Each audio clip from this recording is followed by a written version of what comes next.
Tonight we begin with a story that strikes at the very heart of the American economy and the American family.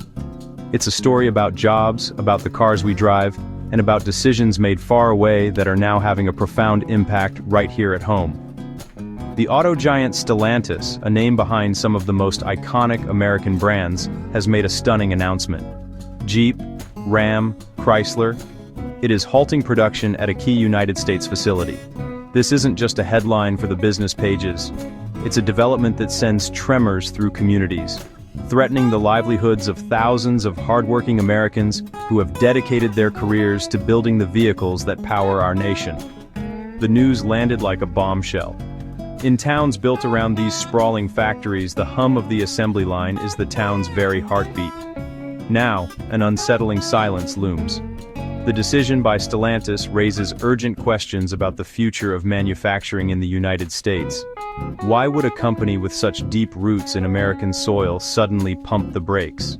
The answer, we are learning, is complex. To truly grasp the magnitude of this situation, it's important to understand who Stellantis is.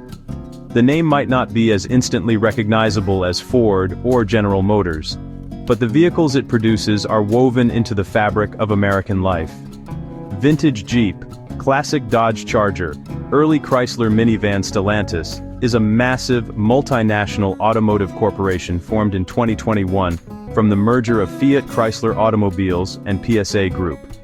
This corporate marriage created one of the world's largest car companies. It owns a vast portfolio of 14 iconic brands: Chrysler, Dodge, Jeep, Ram. For generations, these brands have been synonymous with American manufacturing. These aren't just machines, they are a part of our culture.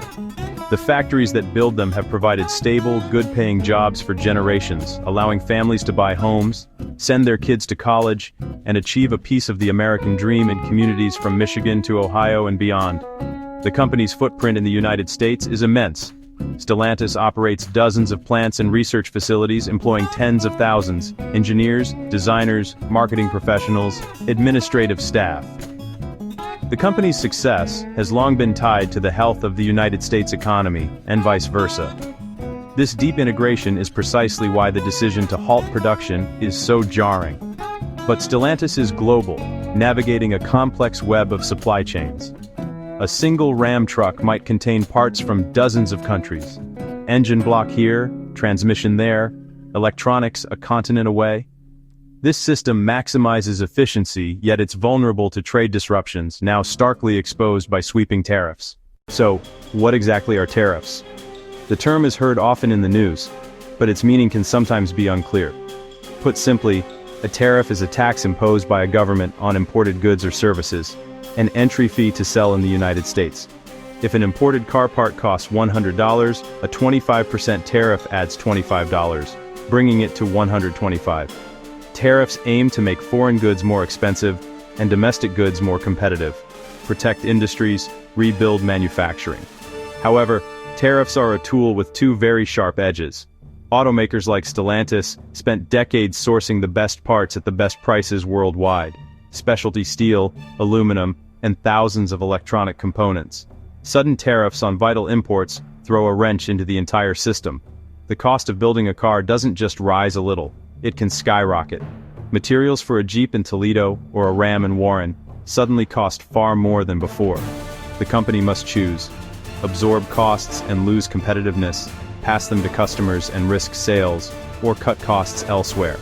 Too often, factories and jobs. In the end, that double edge cuts deep into production and payroll. Proponents intended to level the playing field and reshore work, but for globally integrated autos, unintended consequences pile up. For the American auto industry, new levies weren't a ripple. They were a towering tsunami of new costs. Levies covered a wide range of materials critical to vehicle manufacturing. First and foremost, steel and aluminum, the skeleton and skin of cars and trucks, from frames that provide strength to body panels that define shape. When prices jumped 25% or more overnight, the fundamental cost of building a vehicle inflated immediately. Beyond raw metals, another wave hit transmissions, engine parts, microchips, the brains of modern vehicles. A typical car contains thousands of parts, hundreds come from abroad. Tariffs stacked up like dominoes, creating a multiplier effect. Stellantis found itself in an economic vice, its calibrated model thrown into disarray. Imagine building a house on a strict budget, then lumber, nails, wiring, plumbing, all jump by 25%. Your budget is shattered. You can't absorb it. That was Stellantis.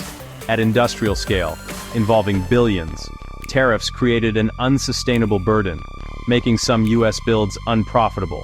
Plants optimized for a specific cost structure were upended by trade policy. The math no longer worked.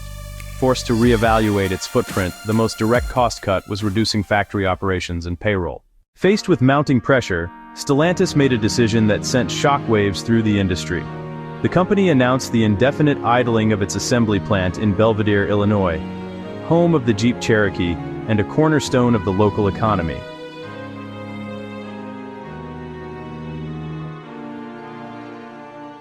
Assembly lines that once moved with rhythmic energy would now grind to a halt. The lights go out, the lot's empty. Stellantis cited challenging conditions, including the rising cost of electrification. Analysts and union leaders pointed to tariffs as a powerful catalyst. Shutdowns are slow and painful. Rumors, then notices, then the final somber day of production. Men and women who shared life's milestones share a moment of loss, one last quality check, one last turn of a wrench. Before walking out, futures uncertain. For the company, strategic consolidation. For workers, the loss of a good-paying job, health insurance, and a hard-won stable future. The shutdown of a major auto plant is never just about one factory. The impact radiates outward like a shockwave. Suppliers of seats, dashboards, tires, orders vanish, layoffs spread. Restaurants, hardware stores, dealerships, groceries all feel the pinch as families cut spending. Property values decline, people move, tax bases shrink. Less for schools, roads, and first responders. One former worker told us, "This wasn't just a job, it was my life. We built good cars. Now, I don't know what I'm going to do." His story is one of thousands, a testament to the profound human cost when policies overlook the people they're meant to help. The consequences are not confined to factory towns. They reach nearly every American wallet as higher car prices. When it costs more to build because of taxes on imported parts, that cost goes somewhere, often to MSRP. If imported inputs total $8,000, a 25% tariff lifts that to $10,000, $2,000 extra per vehicle. Multiply by tens of thousands of vehicles. The numbers are staggering. Prices rise across the board. All major automakers rely on global supply chains, steel, aluminum, components. Industry-wide cost inflation reduces price competition. Sticker shock hits hardest for working families, pushing buyers toward older, less safe vehicles or larger loans that strain budgets. The tariffs, intended to protect American jobs, have here led to the loss of thousands of them. Shielding one sector inflicted damage on another. Autos, fixing a small leak by drilling a much larger hole elsewhere. If U.S. build costs become prohibitive, companies may move production to Mexico or Canada and re-import finished cars, devastating more U.S. plants. Unions face companies under strain, making wage gains, better benefits, and job security harder to secure. Will policymakers reconsider tariffs in light of auto impacts, or double down, triggering further disruption? Automakers must navigate high U.S. costs while investing billions in EVs. Decisions made now will shape workforces, customers, and the landscape of American manufacturing. A complex web of global trade, government policy, and corporate strategy has converged on towns like Belvidere, with devastating effect. This wasn't a single failure, but a chain reaction sparked by a policy with destructive side effects. Tariffs, intended as a shield, acted as a sword, raising U.S. build costs, making factories less competitive, and workers more vulnerable. A tax on imported steel becomes a heavier burden on the family budget and the showroom sticker. Where do we go from here?